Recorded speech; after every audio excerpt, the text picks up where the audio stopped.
Maayong adlaw kaninyong tanan. Giawhag ko kamo sa pag-ilaila sa amuang parokya, ang Archdiocesan Shrine San Roque sa Mambaling, Cebu City. Dali, mudayon ta!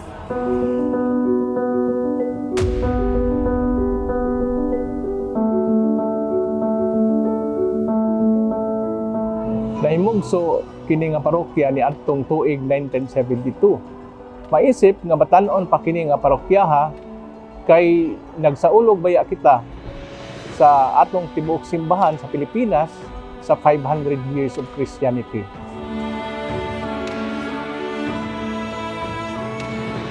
I was assigned parish priest and rector of the Cebu Archdiocesan Shrine of San Roque on August 2019. This was after nearly 30 years of teaching and being a formator in our theological seminary. I consider it a great gift from the Lord because I had also just turned 60.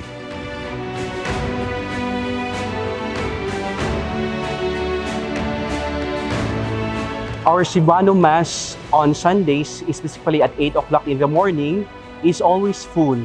We see young and old people coming together to praise and thank our Lord. The reason why that this is always full because this is their most convenient time to be with our Lord.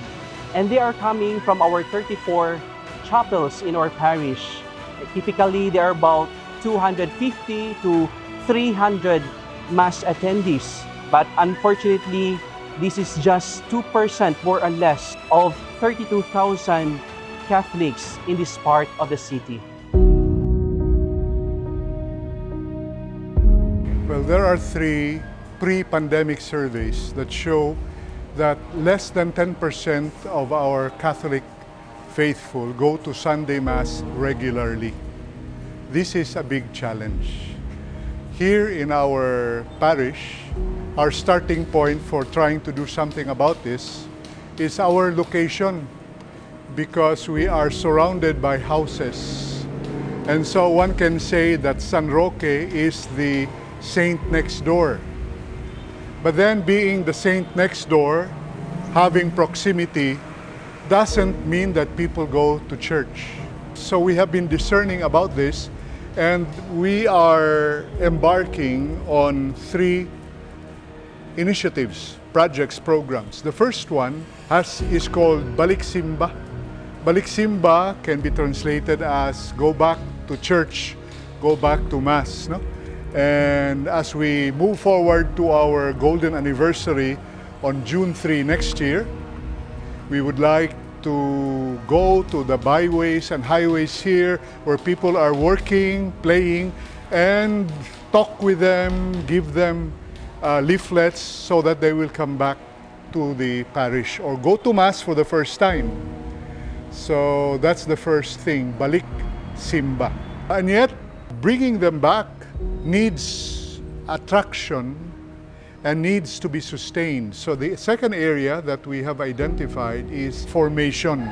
We have ongoing formation for our different ministries, and we just had 2 weeks ago a workshop on assessing the socio-economic needs of our people and identifying the projects that we can start for them.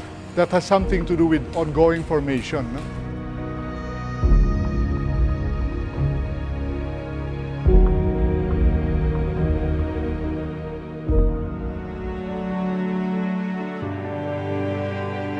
The third area would be the formation of our youth.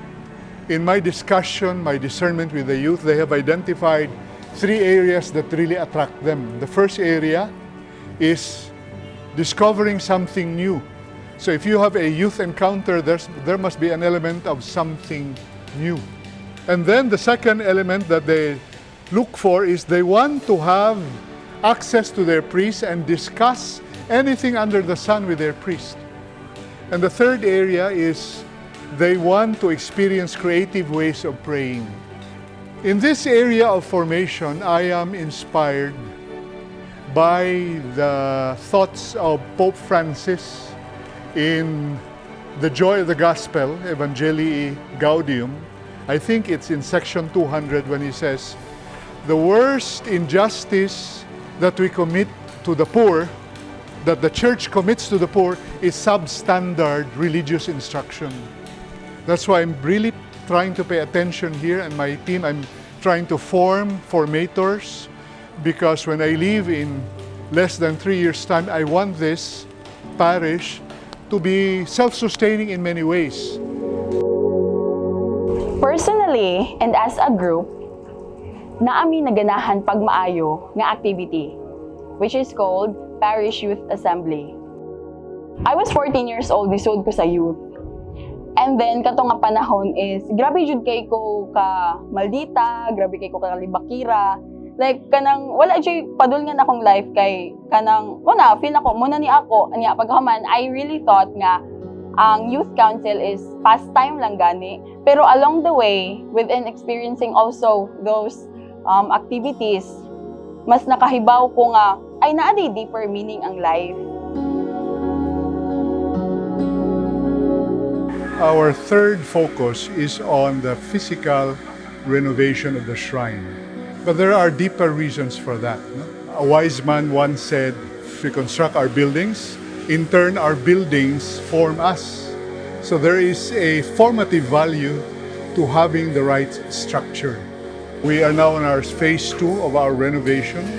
The phase 1 offered people a more hospitable ambience, a greater amplitude not only for their physical selves, but for their spiritual selves to stretch, and luminosity, beauty.